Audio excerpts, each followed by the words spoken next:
Hello, എല്ലാവർക്കും പുതിയൊരു വീഡിയോയിലേക്ക് സ്വാഗതം. ഇന്ന് നല്ല ടേസ്റ്റ് ആയിട്ടുള്ള കൊത്തവരയ്ക്ക ഉപ്പേരിയാണ് ഉണ്ടാക്കിയിരിക്കുന്നത്. അപ്പോൾ എങ്ങനെയെന്നുള്ളത് നോക്കാം.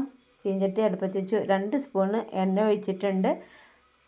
1 സ്പൂണ് കടുക് ഇടുക, 1 സ്പൂണ് ഉഴുന്ന് ഇതിലേക്ക് ഇടുക, പിന്നെ ചെറിയ ഉള്ളി അരിഞ്ഞിട്ട് അതും ഇതിലേക്ക് ഇടുക, ഒരു ചെറിയ കഷ്ണം കായം ഇടുക. ഈ കായത്തിൻ്റെ പൊടിയും കൂടെ ഇടുക ഇതിലേക്ക്. അങ്ങനെ കുറച്ച് കറിവേപ്പിൻ്റെ ഇലയും കൂടെ ഇതിലേക്ക് ഇട്ടിട്ട് നല്ലപോലെ ഇളക്കിയെടുക്കുക. അപ്പോൾ ഞാൻ കൊത്തമരയ്ക്ക് വന്നിട്ട് നല്ല ചെറിയതായിട്ടുള്ള അരിഞ്ഞ് വെച്ചിരിക്കുന്നത്, കുറച്ച് നീട്ടത്തിലാണ് അരിഞ്ഞ് വെച്ചിരിക്കുന്നത്. ഇത് നല്ലപോലെ கொஞ்சம் വഴറ്റിയതിൻ്റെ ശേഷം നമുക്ക് അരിഞ്ഞ് വെച്ചിരിക്കുന്ന കൊത്തമരയ്ക്ക് കൂടെ ഇതിലേക്ക് ഇടാം. ഇനി ഇത് നല്ലപോലെ ഉള്ളിയും ഒക്കെ ഒന്ന് മിക്സായി വന്നതിൻ്റെ ശേഷം ഒക്കെ ഒന്ന് നല്ലോണം ഇളക്കി കൊടുക്കുക. അതിന് ശേഷം ഇനി 1 സ്പൂണ് മഞ്ഞൾപ്പൊടിയും ഇതിലേക്ക് ഇടാം. പിന്നെ 1 സ്പൂണ് മുളക് പൊടിയും കൂടെ ഇതിലേക്ക് ചേർക്കുക. പിന്നെ ആവശ്യത്തിന് ഉപ്പും, എന്നിട്ട് ഒക്കെ പടയ്ക്കൊന്ന് ഇളക്കി കൊടുത്ത് വെള്ളം കൂടെ ഒഴിച്ച് കൊടുത്ത് നമുക്ക് മൂടി വയ്ക്കാം. അപ്പോൾ അതവിടെ വെന്ത് വരട്ടെ. കുറച്ച് വേവുണ്ടല്ലോ, അപ്പോൾ അതൊന്ന് വെന്ത് വരട്ടെ.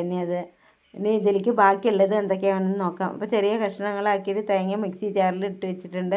ഇനി ഇതിലേക്ക് കുറച്ച് നിലക്കടലയും 4-5 വെളുത്തുള്ളിയും പിന്നെ 1 സ്പൂണ് ജീരകം പിന്നെ 1 സ്പൂണ് കുരുമുളകും കൂടെ ഇതിലേക്ക് ഇട്ടിട്ട് നമുക്കൊന്ന് മിക്സിയിൽ ഒന്ന് അടിച്ചെടുക്കാം. വെള്ളമൊന്നും ഒഴിക്കേണ്ട ആവശ്യമില്ല, ഒന്ന് ഇതാക്കിയിട്ട് എടുത്താൽ മതി. അങ്ങനെ നമ്മൾ ചീഞ്ചട്ടിയിലേക്ക് ഇടുക. അപ്പോൾ അത് കുറേ വെള്ളമൊക്കെ വറ്റി ആയി വന്നു. ഇനി ഇതും കൂടെ ഇട്ടിട്ട് നല്ലതുപോലെ ഇളക്കി കഴിഞ്ഞാൽ നമ്മളെ കൊത്തമരയ്ക്ക് ഉപ്പേരി റെഡിയായി. അപ്പോൾ ഇതിനി കൂട്ടാനില്ലെങ്കിൽ ആ ചോറ് കൂടി കഴിക്കാം. പിന്നെ ടിഫിൻ ബോക്സിലാക്കി നമുക്ക് കൊടുത്തു വിടാനും ഒക്കെ, കുട്ടികൾക്ക് വെറും ചോറും ഇതും കൂടെ കൂട്ടി കൊടുക്കാനൊക്കെ നല്ല കിടിലൻ ഉപ്പേരിയാണ്. അപ്പോൾ എല്ലാവരും ഇതേപോലെ ട്രൈ ചെയ്ത് നോക്കുക. ഇഷ്ടമായി എന്നെ ഫോളോ ചെയ്യുക. ഇതേപോലെയുള്ള വീഡിയോകളായിട്ട് വരാം. അപ്പോൾ അടുത്ത വീഡിയോയിൽ കാണാം. Thank you.